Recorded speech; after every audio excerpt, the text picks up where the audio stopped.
dimulai daripada rumah kita masing-masing. Dimulai daripada anggota keluarga kita. Di sana kita harus menjadi berkat. Sehingga saudaraku, nanti orang melihat, wah ternyata hidup Kristen itu indah ya. Dikatakan hidup Kristen itu enak ya. Kenapa? Lihat saja tuh orang Kristen. Mereka baik sama keluarganya. Mereka bertanggung jawab. Mereka saling mengasihi. Happy rasanya kalau ada keluarga kita jadi Kristen. Nah, saudaraku, saya mau statement-statement itu orang bisa ucapkan ketika mereka melihat hidup kita. Ketika mereka melihat keluarga kita. Saudaraku, yang jadi persoalan selama ini, ya, banyak orang yang sudah menjadi Kristen tetapi tidak menunjukkan sikap hidup sebagai orang Kristen. Yang sering kita sebutkan Kristen KTP. Apa itu Pak Kristen KTP? Kristen tanpa pertobatan.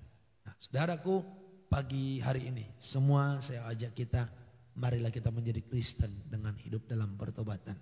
Karena kita tahu tanpa pertobatan, tanpa perubahan kita tidak mungkin mengalami berkat dan kemenangan di dalam Tuhan. Ya, berbicara kalau hanya percaya saja saudaraku, banyak orang percaya. Kalau berbicara percaya, iblis juga percaya bahwa Yesus adalah Tuhan. Dan percaya Yesus Tuhan itu baik. Tapi jikalau percaya kita tanpa ketaatan, kita level imannya, level percayanya masih sama dengan iblis. Karena jelas dikatakan oleh Alkitab dalam kitab Yakobus, kamu percaya bahwa Yesus adalah Tuhan, itu baik. Tetapi dengarkan bahwa iblis juga percaya akan hal itu. Dan apa katanya? Dan gemetar. Kita lihat ayatnya, Yakobus 2 ayat yang ke-19. Saudaraku, percayamu jangan hanya sekedar percaya. Percayamu harus diikuti dengan ketaatan. Ya, coba kita lihat ayatnya dulu, bacakan. Yakobus 2 ayat yang ke-19. Yakobus 2 ayat yang ke-19. Engkau percaya bahwa hanya ada satu Allah saja, itu baik. Tetapi setan-setan pun juga percaya akan hal itu dan mereka gemetar. Sekali lagi dibaca. Engkau percaya bahwa hanya ada satu Allah saja, itu baik. Tetapi setan-setan pun juga percaya akan hal itu dan mereka gemetar. Iya, saudaraku yang dikasihi Tuhan, dikatakan kamu dan percaya bahwa Yesus adalah Tuhan. Kamu percaya hanya ada satu Allah saja, ya artinya percaya Yesus Tuhan. Alkitab bilang itu baik. Percaya Yesus Tuhan itu baik. Mengaku sebagai Kristen itu baik. Mengaku Yesus kaulah Tuhan dan Juru Selamatku itu baik, itu memang awal. Tetapi saudaraku, dia dilanjutkan, yang tidak enaknya dilanjutkan. Tetapi dengar, setan-setan pun juga percaya. Setan-setan pun percayakan hal itu dan mereka gemetar. Nah, saudaraku, ini yang gak enak di sini. Setan-setan pun ternyata makhluk percaya. Dan kalau terhadap dengan Tuhan, mereka gemetar. Jadi kalau begitu, apa yang membedakan percaya kita dengan percayanya setan? Simpel. Setan percaya sama Tuhan, tapi tidak mau taat sama Tuhan. Setan percaya sama Tuhan, tapi melanggar firman.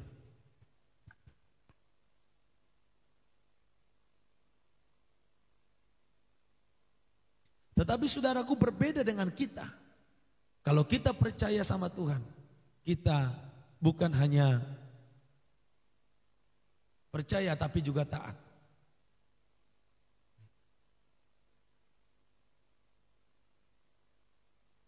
Saudaraku, kita bukan hanya percaya tapi kita juga taat.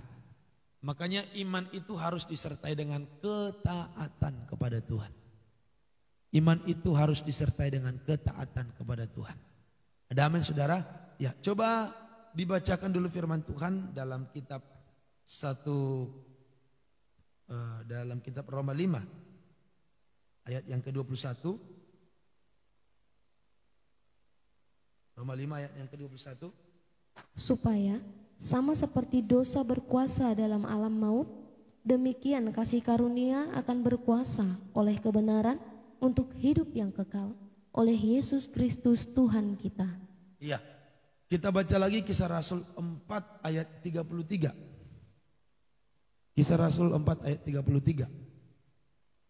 Dan dengan kuasa yang besar, Ya. rasul-rasul memberi kesaksian tentang kebangkitan Tuhan Yesus, Ya. dan mereka semua hidup dalam kasih karunia yang berlimpah-limpah. Saudaraku, kita itu menerima kasih karunia dari Tuhan. Tetapi ingat, setelah kita menerima kasih karunia, kita harus hidup di dalam kasih karunia itu. Banyak orang, saudaraku, hanya mengaku terima kasih karunia, tetapi tidak hidup di dalam kasih karunia. Saya kasih contohnya begini. Ya, ibarat kita masuk ke sebuah istana atau sebuah kerajaan. Kita kan ketika sudah menerima kasih karunia masuk dalam sebuah kerajaan, punya kesempatan. Kita kan harus ikut aturan main di dalam kerajaan itu. Saudaraku, saya pernah mengunjungi Keraton Solo.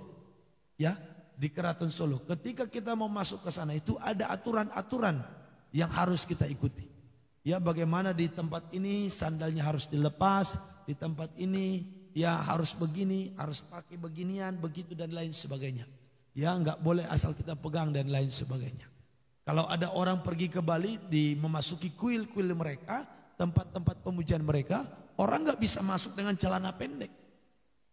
Orang itu harus dikasih syal atau model-model apa gitu, kan itu harus diikat di pinggangnya. Itu tanda penghormatan bagi pemujaan mereka. Atau peraturan-peraturan yang harus diikuti dalam ruang lingkup tempat itu. Nah, kita ini sebagai orang yang sudah percaya Yesus, menerima kasih karunia, saya perlu ingatkan. Kita nggak bisa hidup semau gue lagi. Memang sebelum percaya Yesus, ya selama ini kita hidup sesuka hati. Tetapi ketika percaya Yesus, kita menerima pengampunan. Tapi ingat, kasih karunia yang kita terima menuntut juga kita harus hidup di dalamnya. Kalau kita masuk kepada istana presiden, kita nggak bisa sesuka hati untuk melakukan apa saja di istana presiden. Walaupun kita disebut mungkin tamu kehormatan dan lain sebagainya. Jangankan kita, anak presiden saja tidak bisa sesuka hati dalam hidupnya. Ada aturan-aturan yang harus dia ikuti. Anak kerajaan, ya, sama dengan TNI dan Polri kita. Mereka ketika masuk TNI dan Polri itu kan suatu kebanggaan. Wah, hebat, puji Tuhan dan lain sebagainya. Tapi ingat, ketika sebagai menyandang status sebagai TNI dan Polri, mereka itu punya aturan main, disiplin militer. Makanya ya kemarin itu ada kejadian. Dia membuat status begini-begini, itu ternyata melanggar disiplin militer. Akhirnya jadi dicopot. Saudaraku yang dikasihi Tuhan, padahal mungkin menurut kita kan biasa aja. Kan cuma status, bagi kita warga sipil biasa aja. Tapi bagi mereka itu disiplin militer yang harus dijunjung tinggi. Nah, saudaraku, demikian kita di dalam Kristus. Bagi orang dunia ngomong kotor biasa aja. Bagi orang dunia yang tidak percaya Yesus kawin cerai biasa aja. Bagi orang dunia mencuri bohong itu biasa aja. Yang penting gak banyak-banyak. Kalau bohong-bohong dikit gak apa-apa. Itu bagi dunia biasa aja. Tetapi bagi kita yang sudah jadi Kristen, menyebut diri Kristen, percaya Yesus, mengaku menerima kasih karunia, dengar baik, itu terkena disiplin. Halo? Shalom. Kita setelah percaya Yesus ada aturan main yang harus kita ikuti. Tidak bisa lagi hidup untuk diri sendiri. Makanya coba baca dulu Galatia 2 ayat yang ke-20. Ketika kita percaya Yesus, hidup kita bukan milik kita lagi, tapi milik Tuhan. Ya. Galatia 2 ayat 20. Ya. Namun aku hidup, tetapi bukan lagi aku sendiri yang hidup. Ya, aku hidup tapi bukan aku sendiri lagi yang hidup.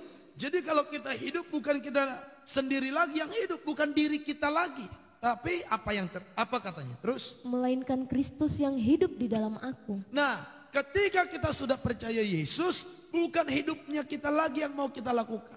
Bukan mau kita lagi, tapi maunya Tuhan. Dan hidupku yang kuhidupi sekarang di dalam daging, ya, adalah hidup oleh iman dan anak Allah yang telah mengasihi aku dan menyerahkan dirinya untuk aku. Saudaraku, dan sekarang itu dikatakan Kristus yang hidup di dalam aku. Bukan aku lagi yang hidup, melainkan Kristus yang hidup di dalam aku. Saudara, Kristus itu apa sih? Firman. Yesus itu adalah firman. Yesus itu adalah firman. Kalau dikatakan Kristus hidup di dalamku, berarti firman berkuasa di dalammu. Jadi ketika kita sudah percaya jadi Kristen, itu artinya hidup kita bukan milik kita, melainkan hidup kita milik Tuhan dan firman yang harus berkuasa dalam hidup kita.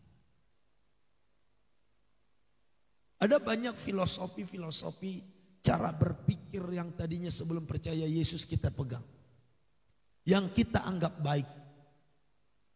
Ya, kalau hanya masalah tidak baik gak usah percaya Tuhan, juga orang tahu kok mana yang baik mana yang jahat. Yang masalahnya adalah ketika kita percaya Tuhan, ada yang selama ini kita anggap baik, ternyata di hadapan Tuhan itu tidak baik. Firman itu, kebenaran itu menyingkapkan kebenaran palsu. Halo, saudaraku, saya pernah ngobrol dengan seorang bapak. Dia berkata begini, Pak, saya kira dalam hidup ini yang penting kita itu berlaku baik. Gak usah harus ke gereja, gak usah harus banyak berdoa, gak usah harus banyak ngobrol firman Tuhan. Yang penting kita baik. Itulah yang menyenangkan hati Tuhan. Andai kata mungkin sama orang lain ditanya, dia bilang, iya betul, yang penting baik. Tapi ketika bapak itu ngobrol sama saya bilang, iya itu baik menurut manusia. Tapi kalau kita tanya, menurut Tuhan kira-kira gimana? Bapak itu lihat saya. Tahukah bapak bahwa ada orang baik yang masuk neraka karena tidak percaya Tuhan? Nah, dan kita udah pernah bahas itu. Coba kita lihat ayatnya. Dalam kitab Yesaya. Pasal 64. Ayat 6. Sampai ayat yang ke-7. Demikianlah kami sekalian. Demikianlah kami sekalian. Seperti seorang najis. Seperti seorang najis. Dan segala kesalehan kami. Perhatikan segala kesalehan. Kesalehan itu berarti kebaikan kan? Seperti kain kotor. Saudaraku, di hadapan Tuhan kesalehan kita seperti kain kotor. Kenapa? Lanjut sampai ayat yang ke-7. Kami sekalian menjadi layu seperti daun. Ya. Dan kami lenyap oleh kejahatan kami. Ya. Seperti daun dilenyapkan oleh angin. Tunggu dulu, tadi dikatakan kesalehan mereka seperti kain kotor. Tetapi dikatakan juga mereka lenyap oleh karena kejahatan mereka. Apa sih kejahatannya? Perhatikan apa sih kejahatannya, ayat 7 menjelaskan.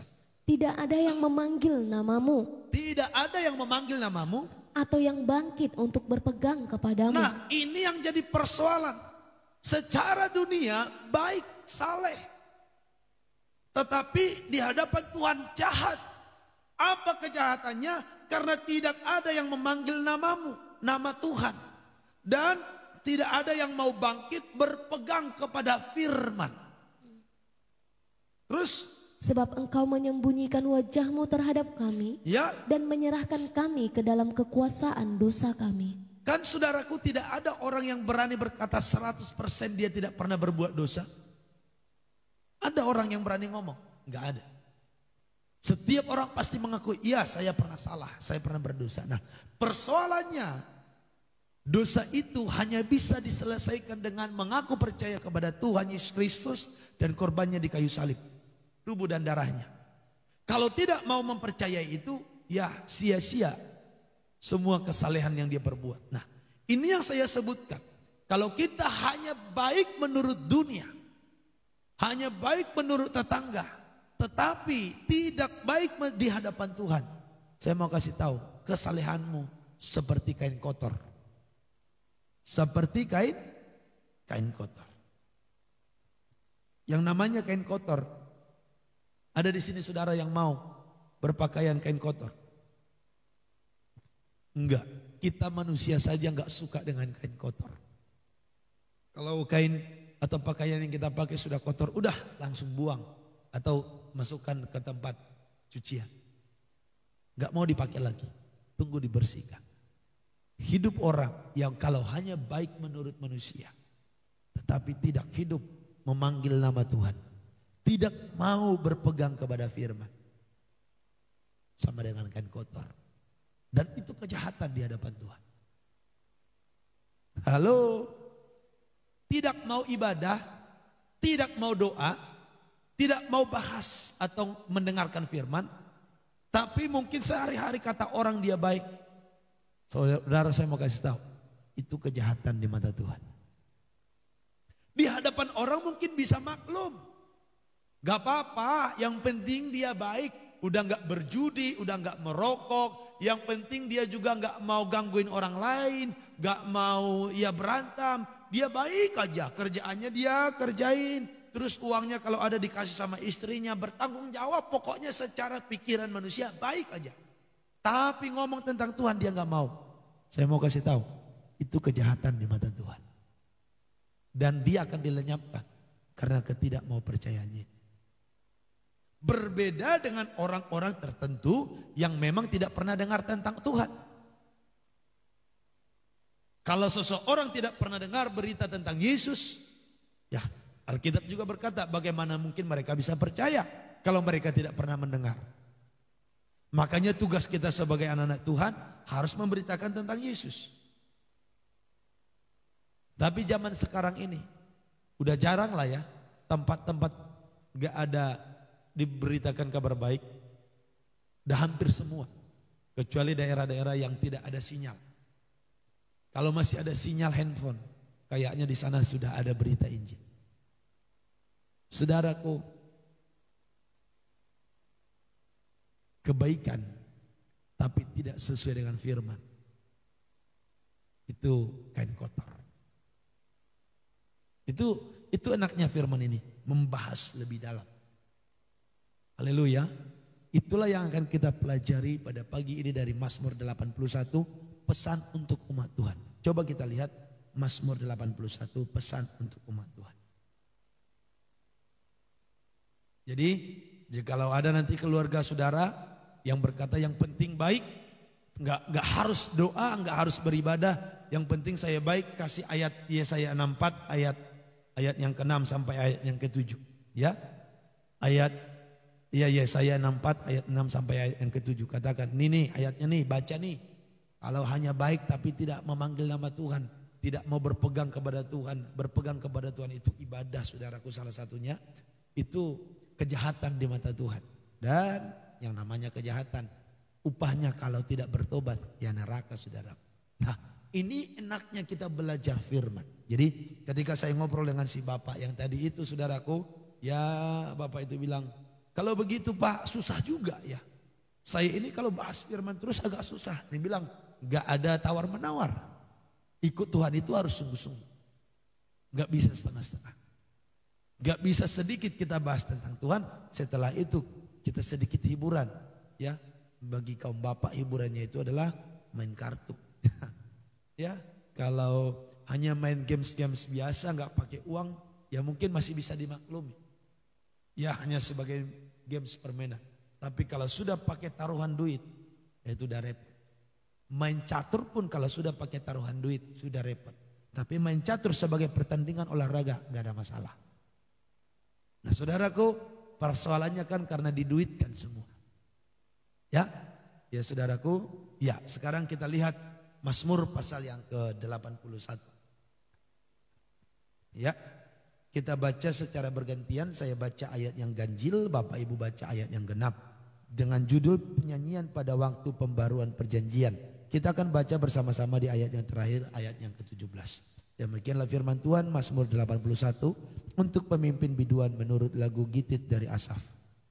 Bersorak-sorailah bagi Allah kekuatan kita, bersorak-soraklah bagi Allah Yakub. Angkatlah lagu, bunyikanlah rebana, kecapi yang merdu diiringi gambus. Tiuplah sangkakala pada bulan baru, pada bulan purnama, pada hari raya kita. Sebab hal itu adalah suatu ketetapan bagi Israel, suatu hukum dari Allah Yakub. Sebagai suatu peringatan bagi Yusuf ditetapkannya hal itu pada waktu ia maju melawan tanah Mesir. Aku mendengar bahasa yang tidak aku kenal. Aku telah mengangkat beban dari bahunya, tangannya telah bebas dari keranjang pikulan. Dalam kesesakan engkau berseru, maka aku meluputkan engkau. Aku menjawab engkau dalam persembunyian guntur, aku telah menguji engkau dekat air Meriba. Dengarlah hai umatku, aku hendak memberi peringatan kepadamu. Hai Israel, jika engkau mau mendengarkan aku. Janganlah ada di antaramu Allah lain, dan janganlah engkau menyembah kepada Allah asing. Akulah Tuhan Allahmu yang menuntun engkau keluar dari tanah Mesir.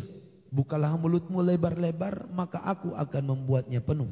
Tetapi umatku tidak mendengarkan suaraku, dan Israel tidak suka kepadaku. Sebab itu aku membiarkan dia dalam kedegilan hatinya. Biarlah mereka berjalan mengikuti rencananya sendiri. Sekiranya umatku mendengarkan aku, sekiranya Israel hidup menurut jalan yang kutunjukkan. Seketika itu juga musuh mereka aku tundukkan, dan terhadap para lawan mereka aku balikkan tanganku. Orang-orang yang membenci Tuhan akan tunduk menjilat kepadanya, dan itulah nasib mereka untuk selama-lamanya. Bersama-sama kita baca ayat 17. Tetapi umatku akan kuberi makan gandum yang terbaik, dan dengan madu dari gunung batu aku akan mengenyangkannya. Katakan amin. Ya, saudaraku, kita belajar dari Mazmur 81 ini. Ini berbicara tentang umat Tuhan yang tadi juga sudah saya singgung di awal, bahwa percaya kita jangan hanya sekedar percaya seperti setan yang juga percaya hanya ada satu Tuhan, tetapi percaya kita harus ditandai, diikuti dengan ketaatan.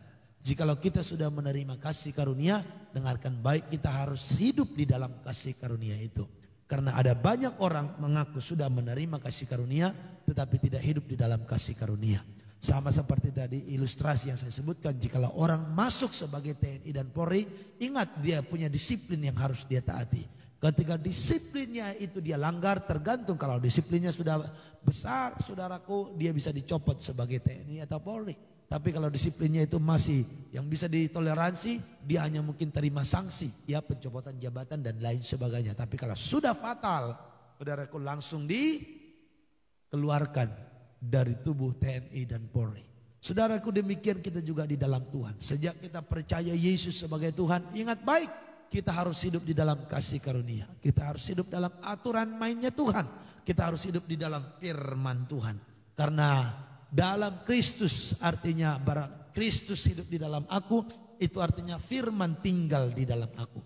Firman tinggal di dalam aku berarti firman itu apa? Berisi perintah, larangan Tuhan, dan juga petunjuk-petunjuk Tuhan. Ada janji Tuhan di sana. Makanya saudaraku, tadi saya dapat rema dari Tuhan ketika doa pagi persiapkan untuk ibadah kita saat ini. Saya dapat rema begini. Tuhan pasti menggenapi janjinya. Tetapi ingat, setiap janji itu ada syaratnya untuk digenapi. Tuhan pasti menggenapi janjinya, tapi ingat, untuk janji Tuhan digenapi ada syaratnya. Saudaraku, ini yang kadang-kadang orang Kristen tidak perhatikan. Dia hanya mengklaim janji Tuhan, saya klaim dalam nama Yesus, saya klaim saya disembuhkan, saya klaim ini. Tetapi syarat untuk janji itu digenapi tidak diperhatikan. Ya, sama dengan Matius 3 ayat Matius 6 ayat 33, orang banyak mengklaim segalanya Tuhan sediakan, segalanya Tuhan tambahkan. Amin. Tuhan tambahkan kepadaku mobil, Tuhan tambahkan kepadaku rumah, Tuhan tambahkan kepadaku uang, Tuhan tambahkan ini. Tetapi persyaratannya, tetapi carilah dahulu kerajaan Allah dan kebenarannya, maka semuanya akan ditambahkan. Nah, bagian A-nya seringkali dilupakan. Syarat untuk semua ditambahkan kecuali istri ataupun suami, ya, semua ditambahkan menunjuk kepada kebutuhan kita, keperluan kita sehari-hari akan Tuhan tambahkan jika mencari dahulu kerajaan Allah. Coba baca dulu ayatnya ini, Matius 6 ayat 33.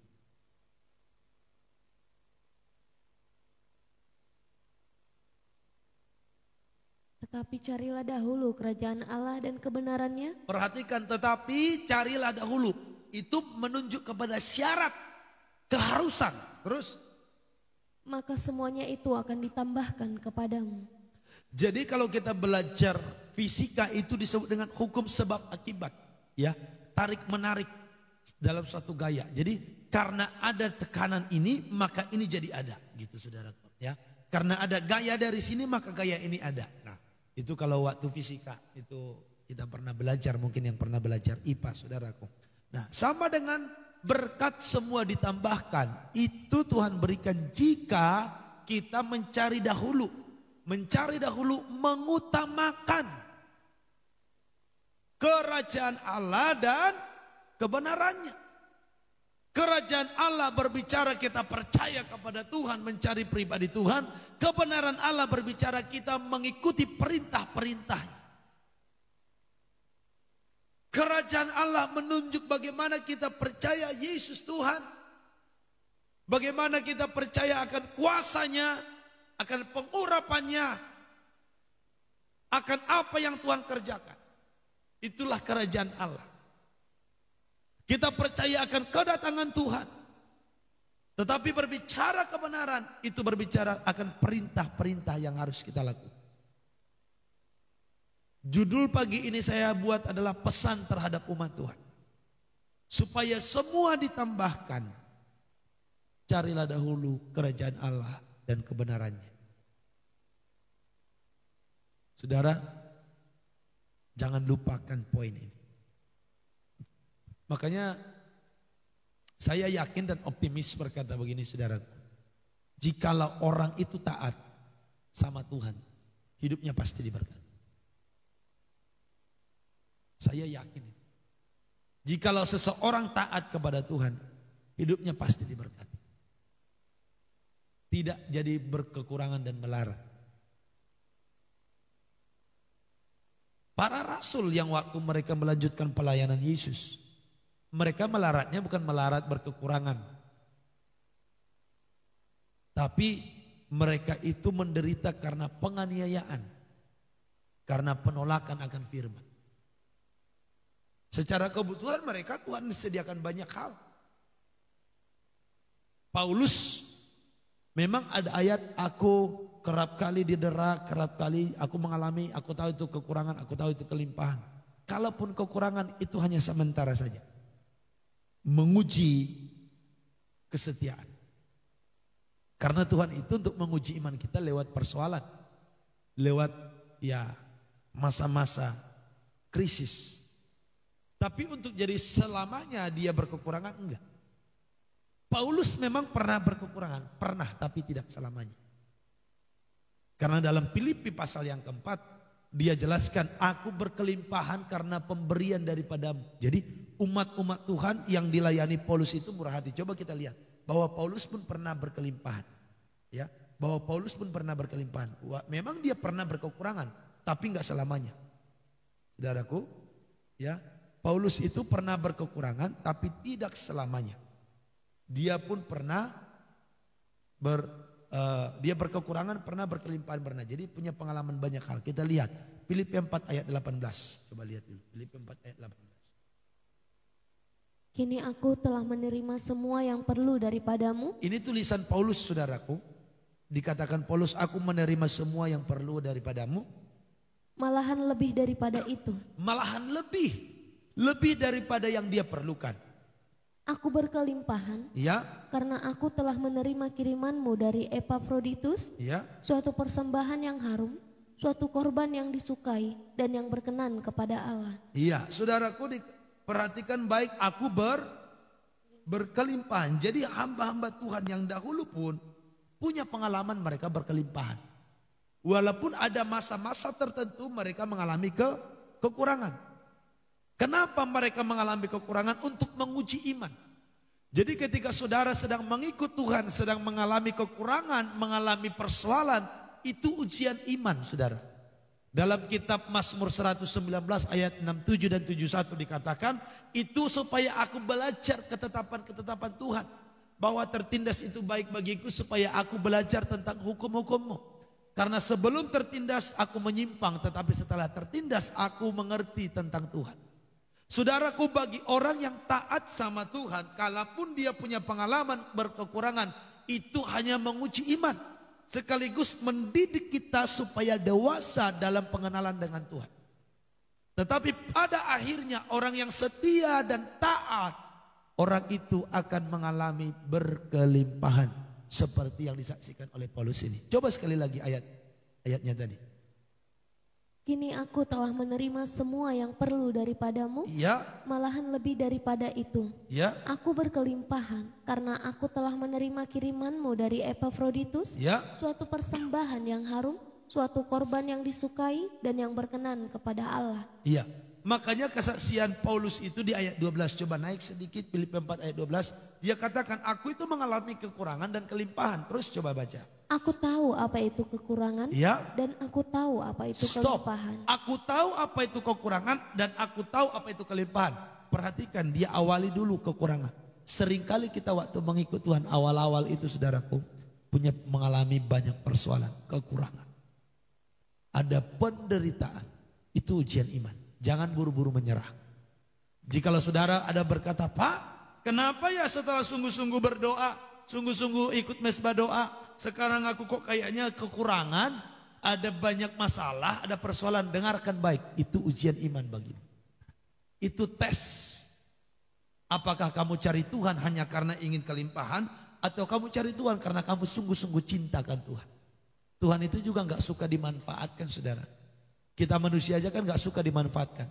Coba andai kata suami atau istri berkata begini sama pasangannya, aku mau samamu karena kamu kaya. Coba kamu miskin, aku udah gak mau. Nah, kira-kira saudara andai kata dulu mau menikah digituin, kira-kira lanjut nikah gak?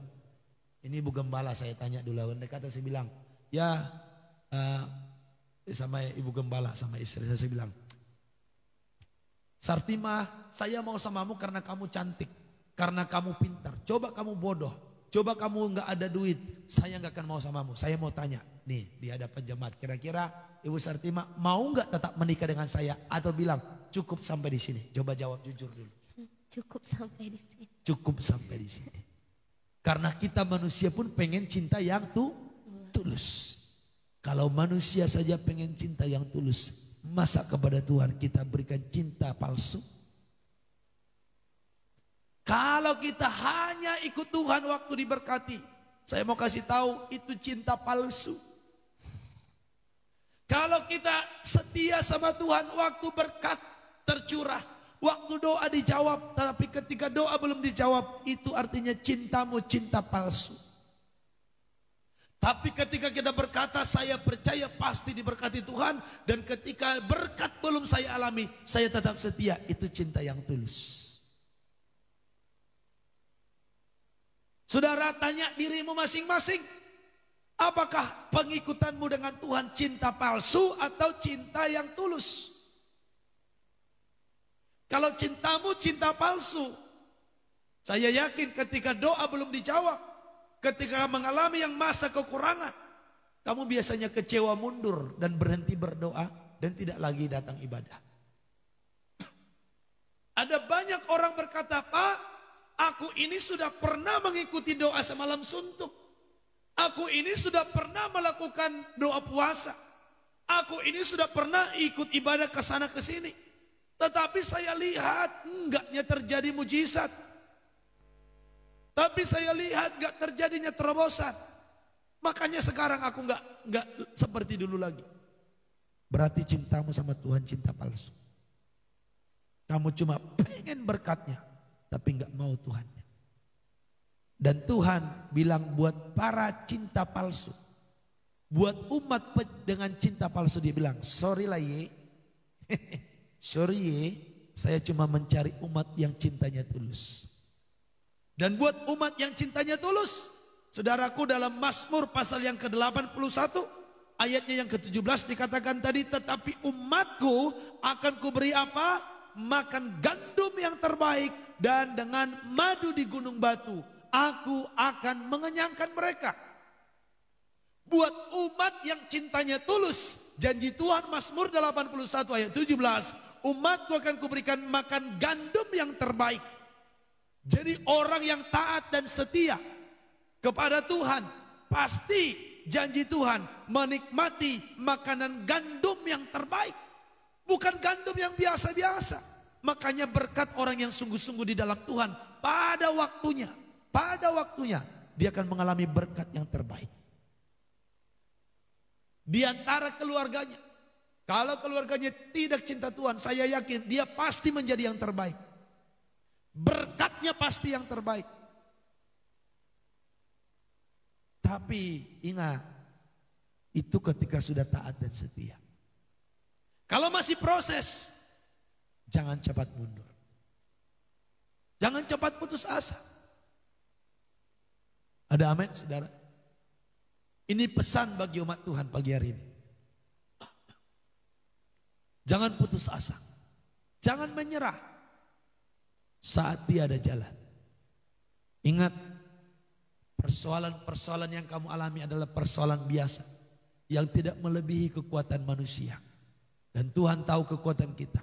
Maka Alkitab berkata, pada waktu kamu dicobai atau pada waktu kamu punya pengalaman persoalan, Tuhan sudah menyediakan jalan keluar supaya kamu dapat menanggung.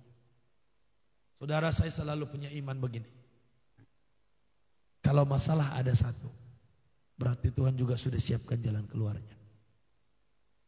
Seberapa banyak masalahmu, sebanyak itu juga Tuhan siapkan jalan keluar bagimu. Dan kalau berhasil lolos, ditambahkan lagi bonus. Baca itu 1 Korintus 10 ayat 13.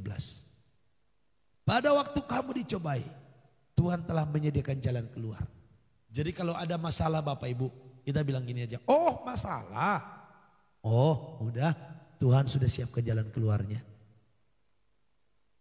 Kira-kira bisa nggak ini Bapak Ibu? Ngomongnya sih gampang ini. Tetapi menjalaninya harus dengan perjuangan. Oh masalah. Apa masalahnya? Rugi Pak, hari ini jualan. Oh iya. Mari kita merendahkan diri. Nanti Tuhan akan pulihkan. Makanya pesan bagi umat Tuhan, perhatikan baik nih. Pesan bagi umat Tuhan, kita lihat Mazmur 81 ayatnya yang ke-9. Coba. Ayatnya ke-9. Dengarlah hai umatku. Dengarlah hai umatku. Aku hendak memberi peringatan kepadamu. Aku hendak memberi peringatan kepadamu. Hai Israel. Hai Israel. Jika engkau mau mendengarkan aku. Jika engkau mau mendengarkan aku. Israel itu menunjuk kepada umat Tuhan. Dan kita juga adalah umat Tuhan. Makanya kita disebut dengan Israel secara rohani. Terus. Janganlah ada di antaramu Allah lain. Perhatikan, ini peringatan dari Tuhan. Jangan ada di antaramu Allah lain. Dan janganlah engkau menyembah kepada Allah asing. Jangan menyembah kepada Allah asing. Apa sih maksudnya jangan kepada Allah asing kita menyembah? Jangan ada Allah lain di antara kita. Coba lanjut ayatnya. Akulah Tuhan Allahmu. Tuhan memperkenalkan diri. Aku adalah Tuhan Allahmu. Yang menuntun engkau keluar dari tanah Mesir. Ya, yang menuntun kau keluar dari tanah Mesir. Bukalah mulutmu lebar-lebar. Ya. Maka aku akan membuatnya penuh. Jadi Tuhan ingatkan jangan ada Allah lain. Jangan menyembah Allah asing. Sebab akulah Tuhan Allahmu yang menolong engkau, yang menyelamatkan engkau. Itulah peringatan Tuhan. Tapi umat Israel ini tidak mau dengar. Ayat 12. Tetapi umatku tidak mendengarkan suaraku. Nah, pesan Tuhan yang disampaikan umat Tuhan gak mau dengar. Dan Israel tidak suka kepadaku. Dengarkan baik, yang tidak mau dengar ini bukan orang percaya, bukan orang yang tidak percaya loh. Tapi umat. Kalau sekarang tapi Kristen.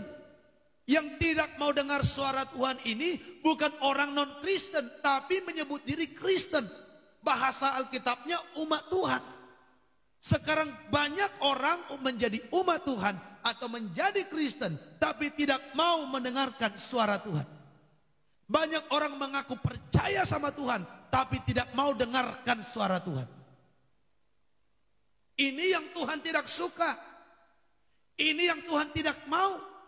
Makanya jikalau kita menyebut diri umat Tuhan harus mau mendengarkan suara Tuhan.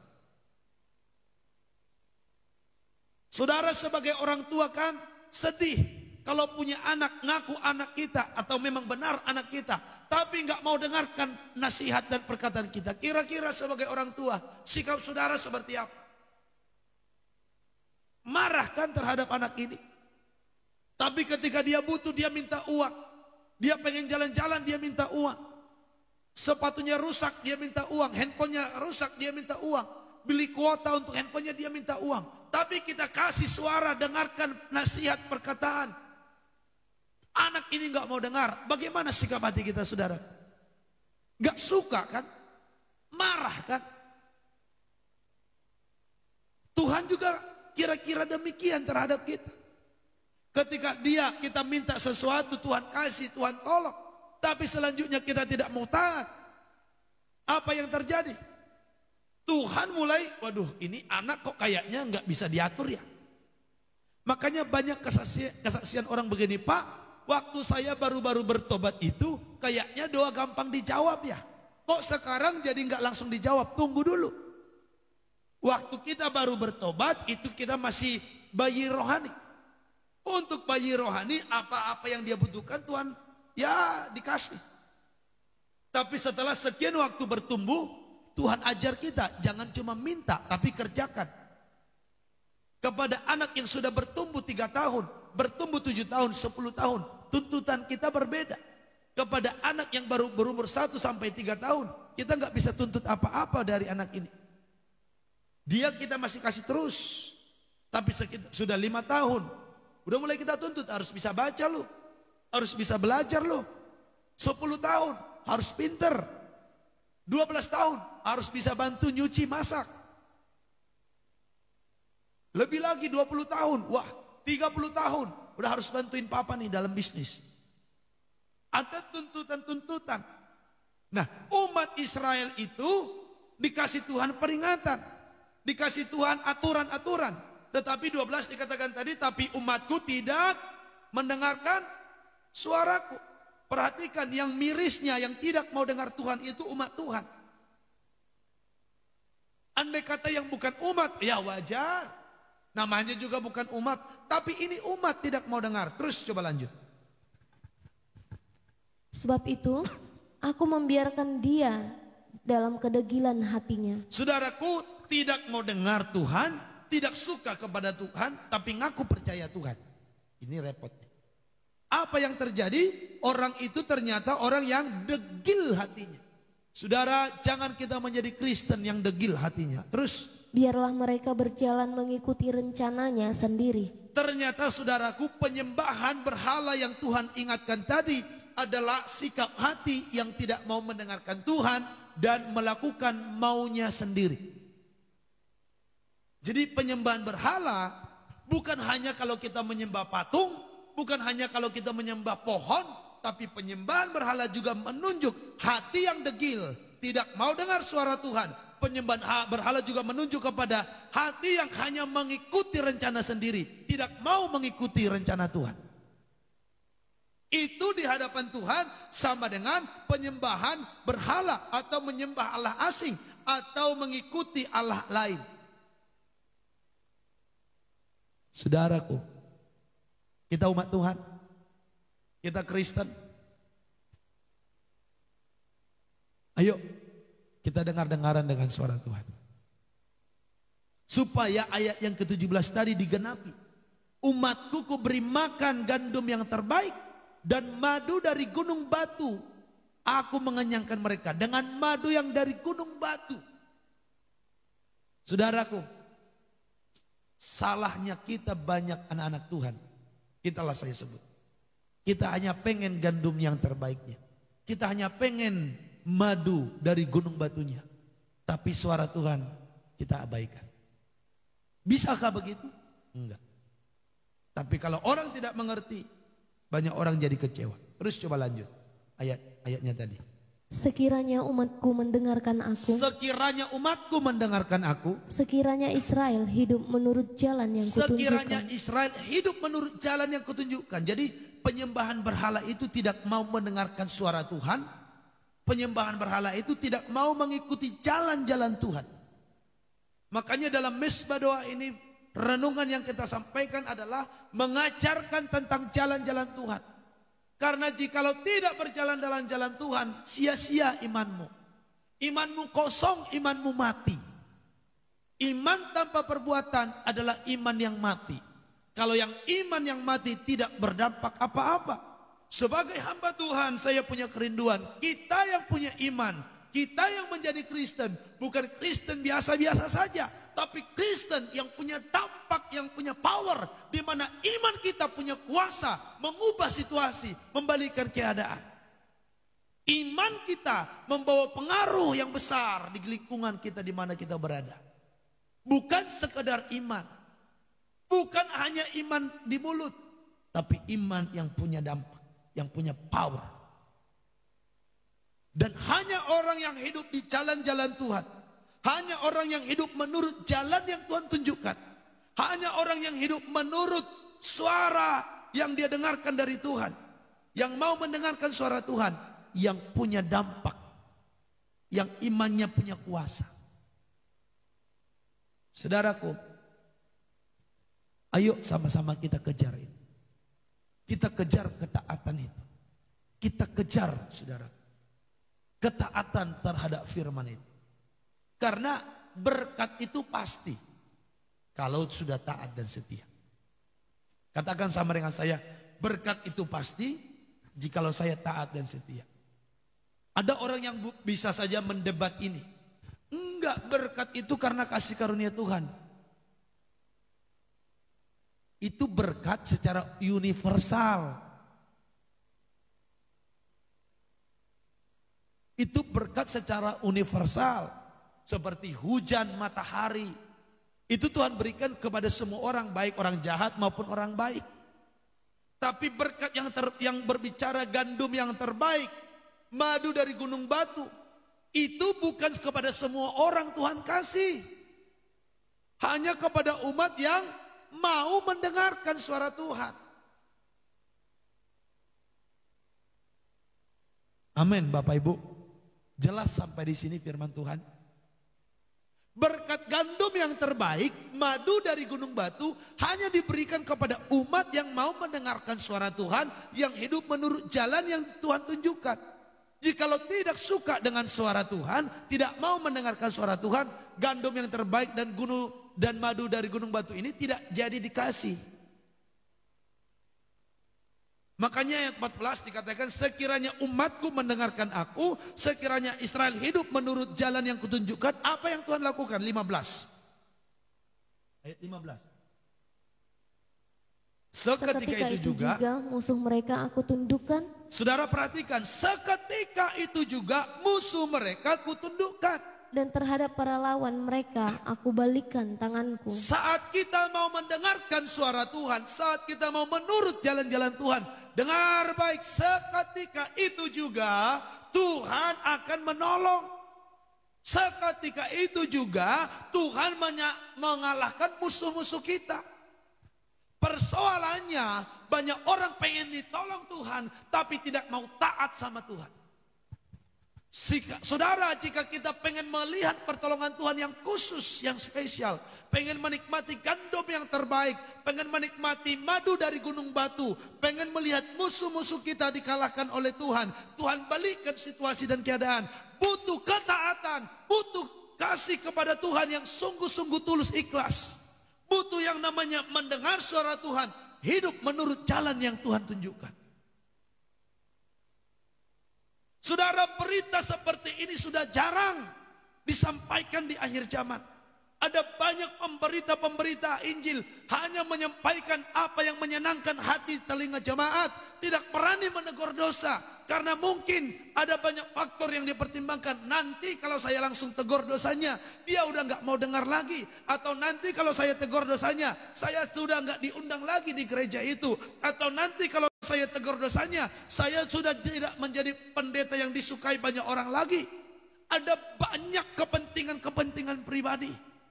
Tetapi saya, saudaraku, mau ikut seperti yang dikatakan Petrus sama juga Yohanes. Mana yang lebih baik, taat kepada Tuhan atau taat kepada manusia? Bagi kami mengikut Tuhan, taat kepada Tuhan lebih penting. Sekalipun nyawa harus dikorbankan. Inilah jalan-jalan Tuhan. Belajar baca kisah para rasul. Bagaimana Petrus, Yohanes, Yakobus, mereka berani menunjuk dosa orang-orang hebat sekalipun. Bahkan di istana-istana, di pengadilan-pengadilan agama, mereka berani menyatakan firman Tuhan. Dan saudaraku, di akhir zaman ini agak berkurang. Masih ada sih, tapi berkurang. Banyak orang fokusnya hanya menjadi kaya, tapi tidak mau taat sama Tuhan. Banyak orang fokusnya hanya dapat promosi, tapi tidak mau hidup kudus. Kristen yang begini Kristen palsu. Iman yang begini iman palsu. Halo? Kalau hamba Tuhan melayani hanya supaya diberkati, ketika nggak diberkati, nggak kaya, dia mulai kecewa melayani, kamu hamba Tuhan palsu. Cintamu nggak tulus dengan Tuhan. Berarti kamu hanya menjual firman untuk kebutuhan hidupmu sehari-hari. Saya berdoa, jangan ada di antara kita yang menjadi Kristen palsu. Jangan ada di antara kita yang menjadi pemberita-pemberita Injil palsu. Melakukan tugas pelayanan hanya untuk kepentingan pribadi. Bukan mendengarkan suara Tuhan. Tidak berani menyatakan kesalahan. Jujur saudara, dalam pelayanan yang kita layani di lokal, ada orang yang hidup dari riba uang. Sebagai hamba Tuhan saya berani katakan, Bu, kalau tidak bertobat, neraka loh bagiannya. Keluargamu rusak. Ada yang jadi mundur karena dengar itu. Tapi saya pikir gak apa-apa. Tugasku sebagai hamba Tuhan sudah selesai. Memberitakan firman. Karena saya pun gak mau orang itu memberikan persembahan ucapan syukur dari hasil uang riba uang. Yang mencekik orang lain lalu dikasih. Enggak. Saya juga enggak mau. Saya tahu itu salah. Saudaraku, yuk. Ini sudah akhir zaman. Sudah banyak kejadian-kejadian yang menakutkan terjadi.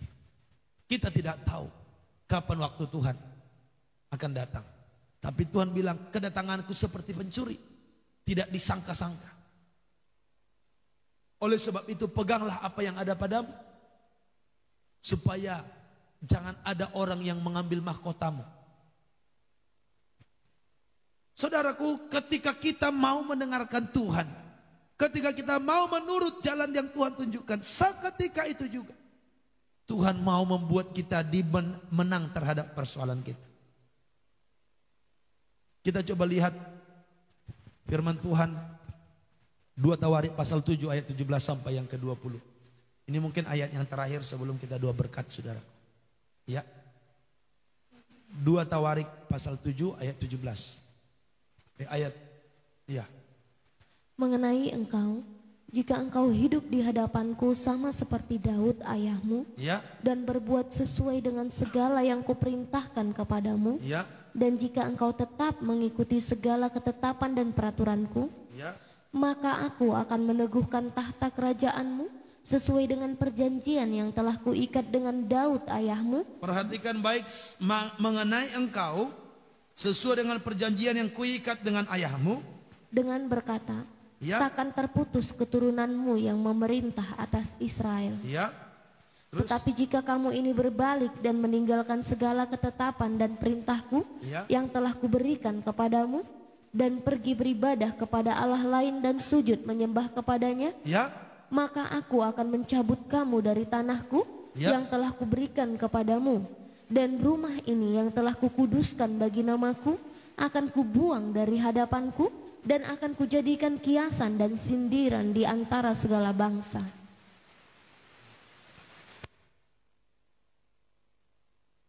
Saudaraku, dikatakan jikalau kamu mau mengikuti perintahku, maka kamu akan kuteguhkan sebagai raja seperti janjiku kepada Daud. Tetapi jikalau kamu tidak mau mengikuti perintahku, maka aku akan mencabut engkau dari tanah perjanjian ini. Saudaraku, perhatikan baik di ayatnya tadi 2 Tawarik pasal yang ke-7. Ayatnya yang ke-17 sampai ayat yang ke-20 saudara bisa baca. Mengenai engkau, jika engkau hidup di hadapanku sama seperti Daud ayahmu, menuruti segala perintahku kepadamu, ya, jika engkau menurutinya, maka aku meneguhkan tahta kerajaanmu. Dan seterusnya dikatakan ayat yang ke-19, tetapi jikalau kamu berbalik meninggalkan segala ketetapan dan tidak beribadah kepada Tuhan maka aku akan mencabut kamu dari tanahku yang telah kuberikan kepadamu, dan rumah yang telah kukuduskan bagi namaku akan kubuang dari hadapanku. Kita naik dulu ke ayat 13 sampai 14. 13 sampai ayat 14. Bila mana aku menutup langit sehingga tidak ada hujan, dan bila mana aku menyuruh belalang memakan habis hasil bumi, dan bila mana aku melepaskan penyakit sampar di antara umatku, dan umatku yang atasnya namaku disebut. Perhatikan sebentar saudaraku, bila mana aku menutup langit sehingga tidak ada hujan, bila mana aku menyuruh belalang memakan habis hasil bumi. Ini kan keadaan yang sedang terjadi sekarang. Aku menutup langit menunjuk kepada tidak ada berkat. Bila mana aku menyuruh belalang memakan hasil bumi, berbicara tabungan-tabungan yang ada atau panen-panen atau sumber-sumber penghasilan kita yang ada, itu menjadi habis. Terus bila mana aku melepaskan penyakit sampar di antara umatku, berarti penyakit menular. Jika terjadi ini, apa yang harus umat Tuhan lakukan? Ayat 14. Dan umatku yang atasnya namaku disebut. Umat Tuhan yang atasnya namanya Tuhan, kita sebut nama Tuhan, merendahkan diri. Yang harus kita lakukan ketika berkat sudah tidak ada, ketika hasil bumi penghasilan tertutup, tidak ada lagi keuntungan, tidak ada lagi roda ekonomi yang berputar, ketika penyakit sampar, penyakit menular semakin merajalela, bahkan itu sampai masuk ke umat Tuhan, yang harus kita lakukan adalah kita memanggil nama Tuhan dan merendahkan diri, berdoa dan mencari wajahku. Ya, lalu berbalik dari jalan-jalannya yang jahat. Saudara, yang harus kita lakukan setelah merendahkan diri, berdoa mencari wajah Tuhan. Makanya saya ajak kita masuk dalam doa dan puasa. Kita masuk dalam doa dan puasa, kita mencari wajah Tuhan, kita hidup dalam kekudusan. Terus berbalik dari jalannya yang jahat. Wow, kejahatan kita mulai tinggalkan. Terus, maka aku akan mendengar dari sorga dan mengampuni dosa mereka, serta memulihkan negeri mereka. Ya, saat kita sudah lakukan semuanya ini, maka Tuhan akan mendengar dari sorga, mengampuni dosa-dosa kita, dan memulihkan negeri kita. Saudaraku, untuk Indonesia ini Tuhan selamatkan. Mari umat Tuhan, sama-sama kita merendahkan diri, sama-sama kita berdoa mencari Tuhan, dan kita berbalik dari segala kejahatan. Maka Tuhan akan dengar dari sorga setiap seruan kita. Dan Tuhan mengampuni kita dari segala kesalahan kita, memulihkan negeri kita. Dengarkan baik, di masa pandemi ini banyak terjadi persoalan pergumulan, banyak orang yang melarat, banyak orang yang kehilangan keuntungan. Tetapi dengarkan baik, bagi orang yang mau merendahkan diri, bagi orang yang mau berdoa mencari wajah Tuhan dan berbalik dari hidupnya yang jahat, bagi orang itu dia akan tetap diberkati. Bagi orang yang mau mendengarkan suara Tuhan, hidup menurut jalan-jalan Tuhan di masa pandemi yang katanya susah secara ekonomi, bagi orang itu akan tetap ada berkat Tuhan. Akan tetap ada pembelaan dari Tuhan. Saya yakin itu. Saudara, kalau mau melihat pembelaan dari Tuhan di masa-masa pandemi ini, mari kita merendahkan diri. Mari kita berdoa. Mari kita berbalik dari jalan-jalan yang jahat. Itulah yang saya sebut tadi, saudaraku, mendengar suara Tuhan, hidup menurut jalan yang Tuhan tunjukkan. Maka Mazmur 81 ayat 17 digenapi. Aku akan memberikan kepadamu gandum yang terbaik dan madu dari gunung batu. Menunjuk terhadap berkat-berkat Tuhan yang pasti Tuhan akan berikan bagi kita. Ini doa kita, ini doa kami juga bagi saudara, biar semua diberkati Tuhan. Pagi hari ini kejar ketaatan. Pagi hari ini kejar ketundukan kepada Tuhan. Maka berkat menjadi bagian saudara dan saya. Tuhan Yesus memberkati. Haleluya.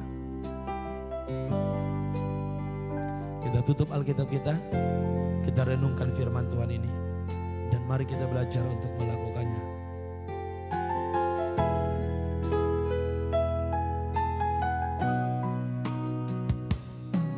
Renungkan firman-Mu siang dan malam, ku pegang perintah-Mu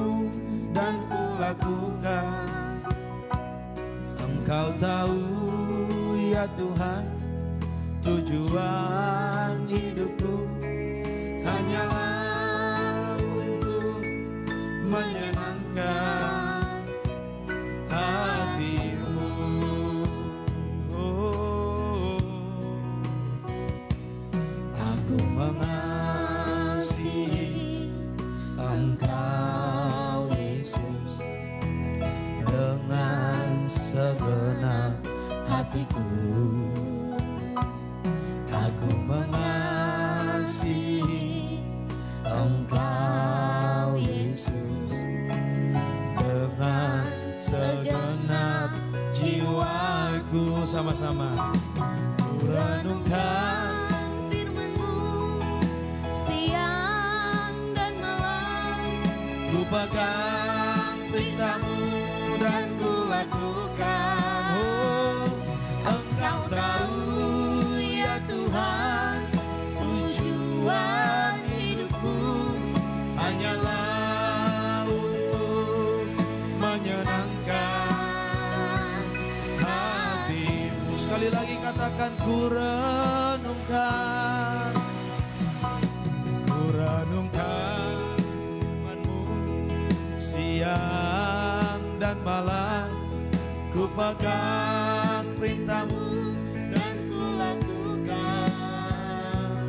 Engkau tahu ya Tuhan, tujuan hidupku hanyalah untuk menyenangkan hatimu. Oh, hanyalah untuk menyenangkan, hanyalah untuk menyenangkan, hanyalah untuk menyenangkan hatimu. Terima kasih Tuhan buat saat ini atas kebaikan-Mu. Terima kasih buat firman, pesan-Mu bagi kami umat-Mu. Kami mau dengarkan, kami mau taati, kami mau ikuti. Berkatilah seluruh umat-Mu dimanapun mereka berada pagi hari ini. Berkati mereka bertumbuh dalam iman. Kami mau mengejar ketaatan. Tuhan, saat ini bangsa kami lagi dilanda ekonominya. Lagi Tuhan banyak persoalan yang terjadi. Seperti yang dikatakan dalam 2 Tawarik pasal yang ke-7 ayat 13. Tuhan menutup langit dan belalang memakan habis hasil bumi. Dan Tuhan mengizinkan ada penyakit sampar di antara umat-Mu. Tuhan ampuni kami. Kami mau berbalik dari jalan-jalan kami yang jahat. Kami mau merendahkan diri. Kami mau berdoa mencari wajah-Mu. Tuhan, Engkau yang memulihkan kami. Dan seluruh umat-Mu yang mengikuti doa ini. Engkau yang memulihkan keadaan mereka. Engkau yang memberkati dengan gandum yang terbaik. Dengan madu dari gunung batu. Engkau berkati seluruh umat-Mu. Memulihkan keadaan mereka. Baik kesehatan, baik keuangan. Dalam nama Tuhan Yesus. Ini doa kerinduan kami. Terima kasih Tuhan. Haleluya. Kemuliaan bagi nama. Berkati bangsa dan negara kami. Dalam nama Tuhan Yesus. Saudaraku, angkat tanganmu, kita terima berkat Tuhan. Tuhan Yesus, aku berdoa, Engkau yang memberkati umat-Mu. Terimalah umat Tuhan di tangan kanan-Mu umur panjang dan kesehatan. Di tangan kiri-Mu kekayaan dan kehormatan. Hikmat pengurapan Allah di atas kepala-Mu. Kebajikan dan kemurahan belaka mengikuti Engkau senantiasa. Masa depan-Mu sungguh ada dan harapan-Mu tidak akan hilang. Kamu tetap naik dan tidak pernah turun, jadi kepala bukan ekor. Diberkati berlimpah untuk kemuliaan Tuhan. Apa saja yang Kau perbuat yang sesuai dengan firman-Nya, diberkati Tuhan, berhasil dan beruntung. Terimalah damai sejahtera dari Allah Bapa, kasih karunia di dalam Tuhan Yesus Kristus, dan persekutuan dengan Roh Kudus menyertai saudara dan saya Maranatha sampai selama-lamanya. Haleluya. Amin.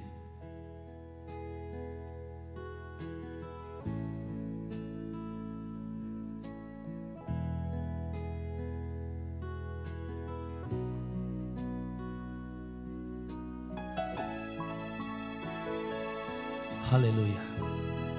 Kita akan berdoa syafaat saudaraku. Kita akan berdoa bagi setiap Bapak Ibu yang sudah bergabung. di kolom komentar yang meminta dukungan doa. Kami akan berdoa bagi saudara, dan ketika nama saudara kami sebutkan dalam topik doa